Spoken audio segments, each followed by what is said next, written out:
Hello, world. You're listening to Feel Good. I'm your host, Malika Lee. Today, we're talking about grieving the loss of a loved one, specifically the loss of a spouse. And they say death of a spouse is rated as one of the most distressing events in life. And I got this from an article written by Dr. Keith Cobb on Huffington Post. So today's guest became a widow before she was even 40. Yes. And she had 2 children when her husband died quite suddenly. And she has handled such a challenging situation with such grace, with such intention. And you are in for a treat today as we get into it about her experience and the things that she's learned and continues to learn through this process. So I'm so glad to have with me today, Arnetia Davis. Hello. Thank you so much. I've been working on her to get her here for like months. Thank you for having me. You're welcome. So for the listeners, like I said, we're going to be talking about grief. And I just want to give a little bit of context. With the show Feel Good, someone's like, okay, if this show's about feeling good, why are we exploring grief or sudden loss of a loved one? And it's not always about like the butterflies and the rainbows. That's an important part of it. But it's also dealing with the things that can be a hurdle to feeling good and the things that are challenging in life that are important to explore as well. First, before we get into all that, like I'm so excited, can you just tell our listeners just a little bit about you and about the love story between you and your husband that passed? Well, let's see. Where do I start? Ron and I, we met through a friend when I was 18. So I was still in high school and he was finishing up at UW. Okay. And so we just, that was back when pagers were a thing. Oh, my goodness. So some people might be wondering what a pager is. Yes. So we met through a friend, and he would text me, he would page me. Now we have texting. Right. He would page me, and we would, probably go get something to eat, go to the movies. And he was actually finishing up at UW and getting ready to move to Alabama to work on his master's. So it was just more of a cool friendship that we were developing. And like I said, I was 18, he was 22. I think I told my mom he was my math tutor. Oh, really? So I was like, 18, I'm thinking 22, that's old. I mean, but that's how, so for 4 months we would just, hang out, go to the movies, go get something to eat. I have a little sister that's 13 years younger than me. So she would come to the movies with us. Okay. And then he left and moved to Alabama, and we still kept in contact, wrote letters. Wow. Right. This was pre-email. And you know what? Those letters, fast forwarding to today, were such a blessing. They definitely helped with grieving. But yeah, we would write back and forth, and then of course call when you can, because it's expensive to call. And when I graduated from high school, we kind of, we still talked and stuff. And I started at Shoreline because when I met him, I'm going to be this hygienist, and I want to have my own practice. And my goal was I'm going to Shoreline for 2 years, and then I'm going to Howard. I'm going to have the HBCU experience. Yes. Right. So then he, he's down in Alabama. He doesn't like the experience there. His brother starts at Tuskegee. He sees how he enjoys it at Tuskegee, and he ends up transferring to Grambling. So he's like, hey, why don't you come down here? You can do your prereqs, and then we'll go from there. You can still, go to Howard or what have you. So I moved down to Louisiana and went to Grambling. And after that, we moved to Florida once I finished with my prereqs, and he was done with his master's. He had to do his, what do you have to do? I think he had to do an internship. So we moved to Tallahassee, Florida. And I was heated because my plan was to go to Howard. Right. How did we end up in Tallahassee? But it all worked out. He proposed, and we got married when I was 22. And from there, we after I finished hygiene school, we moved back here and ended up having a family. Yes, and back here for our listeners on podcast. Yes, back in Seattle. Oh, yes. Okay, so you became a hygienist. You all went on to have two children. Children, yes. And so I always tell people we grew up together. Like I said, I was 18, he was 22. So we had 2 kids. Our oldest, Arnetia Davis, is now 16. And our daughter, Imani, is 9. She just turned 9 on the 27th of September. So Oh my goodness. My little diva. Yeah. She thinks she's the older sibling. But, Her brother, he's a good big brother, so he just lets her have it. Mm-hmm. But yeah. So, we moved back here. We, the 2 kids, the dog, having a house, and just kind of living the American dream. The picket fence, Yes. all of that. Yes. Yes. And then suddenly On March 3rd, 2015, he passed away. That day, it was a Tuesday. We talked throughout the day. And that just before he passed away, I was on the phone with him, and he's like, hey, keep the kids up. We're going to say prayers before we go to sleep. And I'm, saying, okay. Imani's in the background. She's 4 at this time. Mm-hmm. And she's, kind of talking to him through me in the background. My son was doing his homework at the time. He was 12. He had just turned 12 4 days prior. Okay. Right. So, and Ron had just turned 41 2 weeks before. So, he comes around the corner. I'm still on the phone with him. He pulls into the garage. He pulls the garbage cans in. The garage door goes down. And then I hear something knock over or fall over. Like, it's taking him a little while to come up from the garage. Let me go check and see. And he and I are both sarcastic. So I was just had in my mind, I'm going to swing open the door and say something, just crazy to him. Right. And so I, had it all ready. And I swung that door open, and there he was, taking his last breaths. Wow. And yeah. So the only thing that I could think of was, I just remember saying, okay, Lord, this is what we're doing today.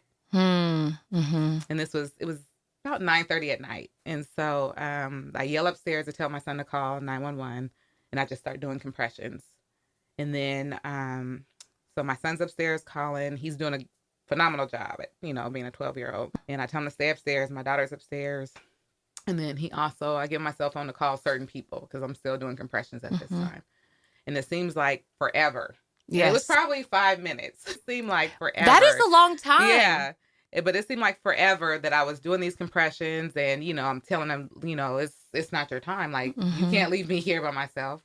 And then the officer pulls up, and I look at him and I say, I can't do this. I'm tired. I'm exhausted. I need you to take over. And then I remember the fire truck coming and them telling me, go upstairs. We're going to, do our thing, and we'll come get you. And I think when I first stopped doing compressions, I called my mom. Okay. And told her, something's going on. I don't know what's going on, but I need you to get here. Who else did I call? I called, the dentist that I work for. Told him to pray. Starting to get teary-eyed. It's okay. Me too. And then just other family members, and just had that tree.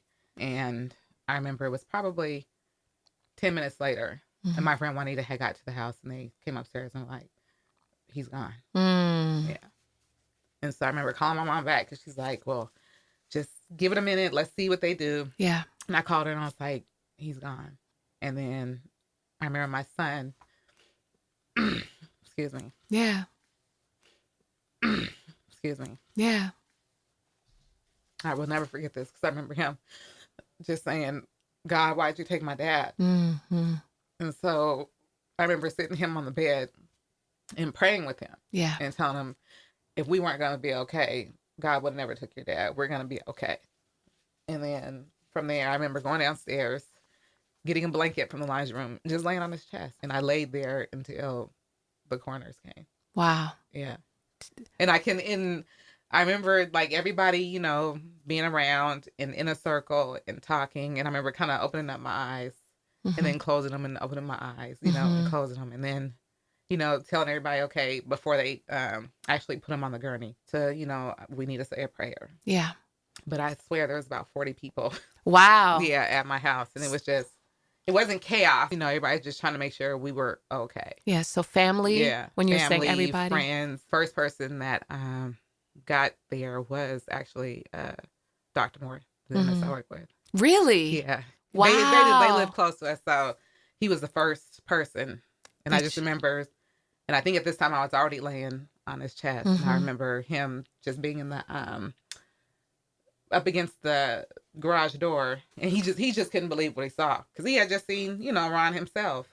And I remember him just kind of falling on the ground and sitting there and saying, I'm so sorry. Yeah.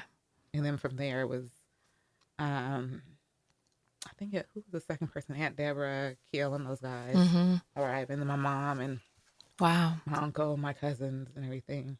So a lot of the family showed up. Right. Yeah.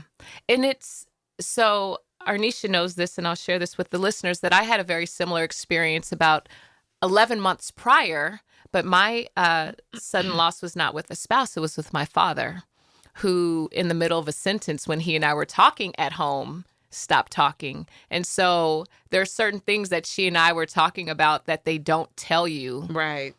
when someone passes in the home.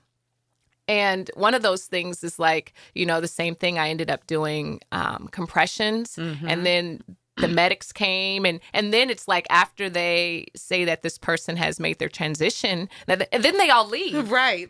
And it's I mean, they did their job, and then they just leave you there.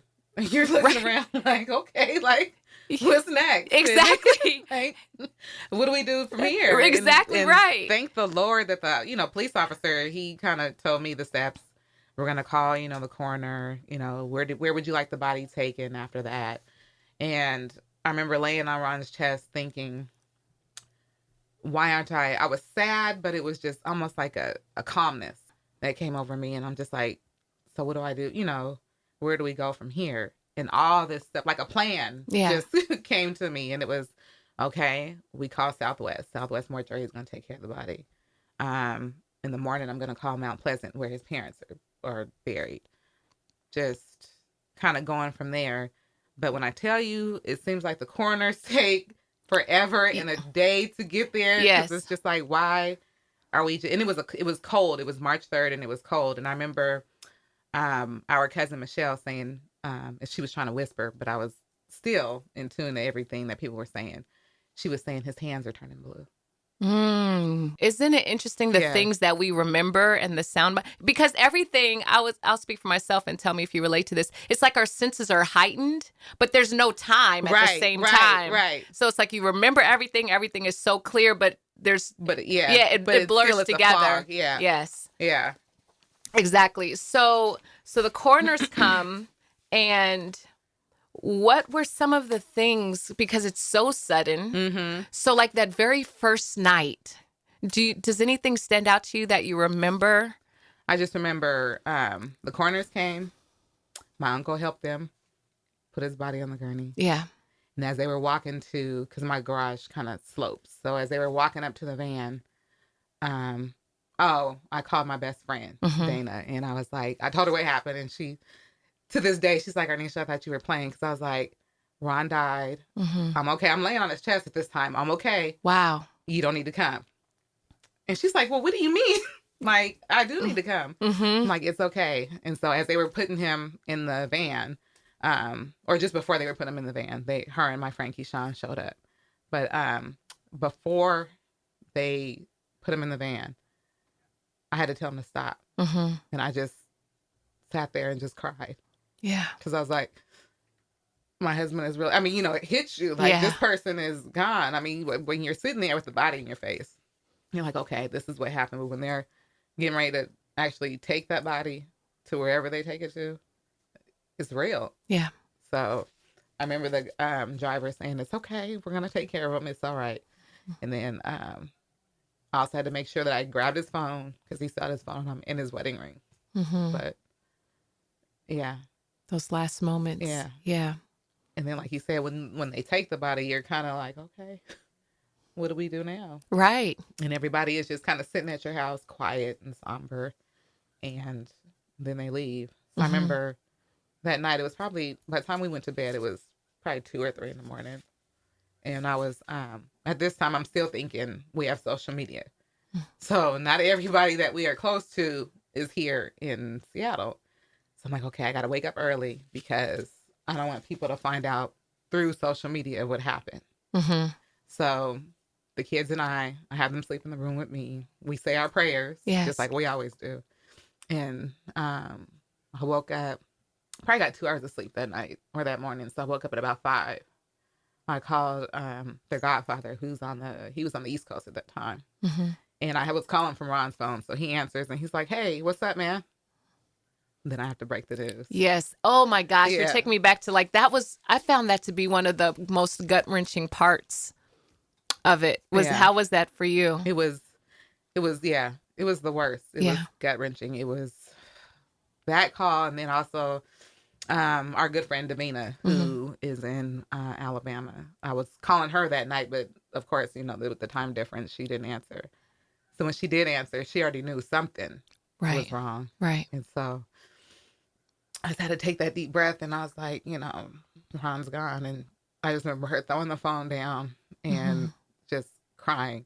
Mm-hmm. And then her husband gets on the phone, and I'm still trying to, I'm telling him we're okay. Yes. Like, yes. Me and the kids are okay, but I need you to keep an eye on her. Mm-hmm. I need you to make sure that she's okay. Yeah. And then his best friend, Chris, Mm-hmm. I called again from Ron's phone, and I had called him a couple of times that night, Mm-hmm. and then he texted back that morning. Mm-hmm. So then I'm calling him back, and he again, like Curtis, he's like, "What's up, man?" Right. And then I told him Ron's gone, and he's like, "Well, where'd he go?" Where's he at? What do you mean? Yeah. Like, he went where? And I was like, he passed away last night. And then from there, he just, it's just silence on the phone. Yes. And I'm telling him, again, the kids and I are okay. Mm-hmm. They're still asleep. I'm going to go and make arrangements, today. And that was that. So this was like at 5:00 in the morning. Is there anything else that you wanted to say about those first moments after and calling everyone that you reached out to? No. Oh, I do have to give a shout out to Miss Kelly Guy, who I called that worked with Ron. Mm-hmm. And she was excellent. She was like my right hand when it came to his stuff at work. I called her, and she thought it was him calling, and I had to just tell her. And I know it was a shock because I'm calm. Right. I'm in my calm voice telling her, Ron passed away last night. And she's like silent. And then, what do you need me to do? I said, I just need you to, mind you, this is the next morning. Right. I said, I just need you to clean out, or get his stuff ready so I can get his stuff from his office. And I'll be there in 2 hours. And my sister had spent the night with us that night. So she stayed with the kids, and I went down, and I felt like paparazzi was just watching me, because it was, me getting out my car and everybody watching, and they had already had counseling set up for his coworkers. And then I'm sitting in his office, and here comes everybody with their questions. And so it begins. What happened? So then you're just telling that story. Oh my goodness. Over again. That was nice of you to do, because and in this information age, sometimes we lose our humanity. Yeah. Because that really, I mean, and they're grieving, and people grieve in different ways and are in shock because it happened so fast. But, just our timing sometimes, right. Not the best. Right. Not the best. So to get into it a little bit more, did you already know, and you talked about calling, the mortuary, and you knew where his parents had been buried. Did you ever talk about any of those things before this happened? No, ma'am. We never talked about it. No, not at all. It was just one of those things where his Southwest Mortuary took care of his parents. So that's who's going to take care of him. His parents were at Mount Pleasant. So that's where he's going to be. And when I called, I said, I just need him as close to his parents as possible. And the lady called me back and said, okay, she said, let me go check. And then she called back and said, I have a plot on the side, on the right to his mom, and the left to his dad. So I said, well, we're going to put him next to his mom. And my experience when my father passed was that I didn't know anything. In fact, the day that he passed was the day we were going to finally have a sit-down conversation and talk about what his plans were, or what he wanted, and even who he wanted. Because I told him it didn't have to be me, but let's put somebody in charge, in place. Yes. Yeah. And so I'm wondering, it's easier, with you being a spouse already to have certain rights. But did you ever run into wondering where things are, for example? So with my dad, I wasn't living in the house where you are. So did you already get a sense of like the bank accounts and life insurance policies? Yes. Okay. So we both had our, we knew the life insurance policy was kept, in a certain place. We had joint accounts as well as separate accounts, but we both banked at a certain bank. So it was just easy to go in there and tell them, hey, but it's just, you got to carry around the death certificate, and you can't do anything until you have the death certificate. So right. It's basically after the funeral, after everything is taken care of. Mm-hmm. So I did some research, and one of the things that they were saying for a person who loses a spouse, that there are a couple of things to maybe support you through this process. And it says, initially try to avoid major decisions, consider giving away personal items, get busy with a passion, allow yourself to grieve, cry, and feel, find a sympathetic friend or two, consider medication, and remember, you will be happy again. So of these things on the list, or maybe there's something that supported you through this process that's not on here, what did you find most useful? For me was taking care of yourself, exercising. And that was, just making sure that I got up early, got my little workout in, and was ready for the day so I could go and navigate with the kids, go and, help everybody else get through what they need to get through. I didn't have an issue. I'm not one. I'm not a hoarder. So so me, letting things go is easy for me. Ron was the hoarder of the house. So it was kind of like, okay, now I can purge. So with packing up things, I kept, his stuff that he, really liked, like his sweatshirts, his UW sweatshirts, Gremlin sweatshirts, any paraphernalia from Alpha, and anything that he felt was important. And all the, suits, shoes, jeans, I donated that. But everything else I packed up for the kids. Okay. And then with me, we still live in our same house. So I wasn't making any, major decisions there. We had just purchased a car, which, like I said, my son was 12. So one of our family member has that. So that's still in the family. But as far as anything else, it was pretty simple. Okay, so exercising was really supportive for yoga, you. Hot yoga. Oh. Just having, like I said, I wake up in the morning, I'll do my little 30 minutes, but just having on Thursdays that hour to myself to where you can just calm yourself, shut the rest of the world off, and just have that time for yourself. Yeah. And renew that space. And sometimes, is this, my memory serve me correctly, were you doing 2-a-days sometimes? Oh, yes. In the beginning. Now I'm like, oh God, how'd I do that? But in the beginning I would, my son played Little League, so I would get up, work out. When he was at practice, I'd be on the track, walking or running. Imani would play. And then on Thursdays, my days off, I would get up, do my workout, go to hot yoga. And then after that, when he was at Little League, walk around the track or run. So. Wow. Yeah. So you're like, I got to get moving. That was it. And then when you suffer a loss like that, you're kind of like, it was a heart attack. So what can I do to prevent myself from? Yes. Oh, that makes a lot of sense to me, because I'm the only parent now. Yeah. Like if my son is 12, my daughter is 3, if I go, who are they going to have? Yeah. So you have to be vigilant and take care of that. Makes a lot of sense. I started doing the same thing. My father passed from a heart attack also. Yeah. So did you also go to therapy? And you mentioned prayer. So how did you use some of those things? I'm an advocate for therapy. If you guys don't have a good therapist, find one. Yes. Find one that's going to fit you. Sometimes you might have to fire one or two before you get to that one. But definitely, I started out going to therapy, I think it was 3 times a week or twice a week. It was more than once a week. Okay. And we would just, sometimes we would just sit in there and just talk about the past. We wouldn't talk about, the death or anything. We just talk about the kids or how we met. And then we would dive into, what was going on. Because sometimes when you're grieving, you don't realize it. You don't realize the emotions that you're having. So, and like I was telling somebody before, I would go in there and be like, yeah, I'm fine. Have my little tea. I'm great. My day is awesome. And it felt genuine, right? And then she's looking at me like, no. And then, I'll stop and take a breath and open up. Yeah. And so, and then, as time went on, we lessened our meetings. But even now, like I tell people, I still go for maintenance. If I need to call her, I'll call her. If I need to text, I'll text her, because we do have different triggers. Yes. Even being 4 years out, there's different triggers that can bring it right back. Yeah.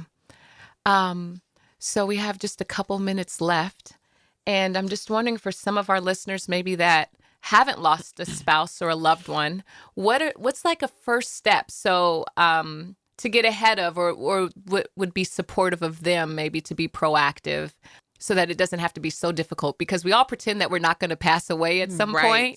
We don't want to deal with it. Exactly. I definitely say write a will. Get that in place. Make sure everybody knows where it is, your spouse, and even 5 other people in the family or friends, so that when something does happen, everybody knows is on one page. Make sure you tell people that you love them. Yeah. Express your feelings. Because Ron and I, we didn't have there wasn't anything that was left unsaid or undone. Mm-hmm. We knew how we felt about people. Or, excuse me, about each other, about people. Yeah, who are these people? Who are they? And then definitely, I would get a will. If you have any property or anything, put that all in your will. Write it all out. Just be an open book. And if you want to be buried in a certain place, talk about it. Yeah. If you want to be cremated, let that person know, so that they're not running around thinking, oh, I don't know what to do. But yeah. Yeah, that makes a lot of sense. Just let people know your wishes. And it makes it, first of all, like, full disclosure, in our last couple minutes of wrapping up, I was telling Arnetia before we started recording this that the irony is that I finally signed my will, testament will, and health directives and all those things yesterday. And it took me 3 years from when I contacted the attorney to reviewing the paperwork. And there was a part of me that did not want to deal with it. Really? Even though, because my dad didn't have a will. Yeah. And so trial by fire, I knew that for whoever would be handling my affairs, like, to have grace for them and for them to know, and also peace of mind for me. Yeah. So it's not an easy thing. No, it's not. And I had to do mine. I probably got everything wrapped up probably 3 months after Ron passed away. Wow. I remember, because I remember thinking, if something happens to me, my kids have to be taken care of. They have, it all has to be spelled out right here. And so that was just peace of mind for me. And I remember when I signed everything, it was like a weight had been lifted. Yes. And it was kind of like, okay, if I pass away, Lord forbid, they're okay. I know they're going to be in good hands. Right. So definitely, yeah. That's a huge thing. I don't say anything else. Write a will. I know, and nobody wants to talk about it. But still, seriously, it is important. It is. It surely is. And even now being single, with laws in Washington State, if you're dating somebody for a certain amount of time, or if they have mail coming to your house, they're entitled to your property. Because we're community property state. Mm-hmm. So, I remember my lawyer saying, if you, date anybody, definitely come back in and chat with us. I'm like, yes. Wow. Because you gotta protect your kids. You gotta protect your assets. That's right. And that opens up a whole other thing about the business of dying, of which, for the purpose of our time together today, it's coming to an end. You have been listening to my special guest today, Arnetia Davis. This is Feel Good with your host, Malika Lee. Thank you, Arnetia, for being here. Thank you for having me. Thank you for the listeners. And please stay tuned and look out for another, because conversation is going to keep going. So we'll have another session with her again soon.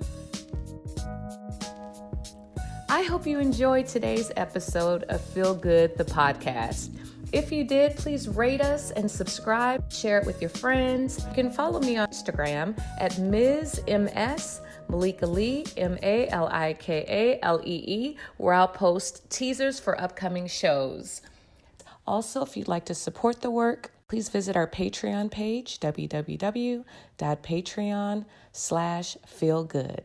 You can sign up and subscribe and contribute in some way from $2 or more. Thank you so much. And remember, Feel Good isn't just a podcast, it's a movement.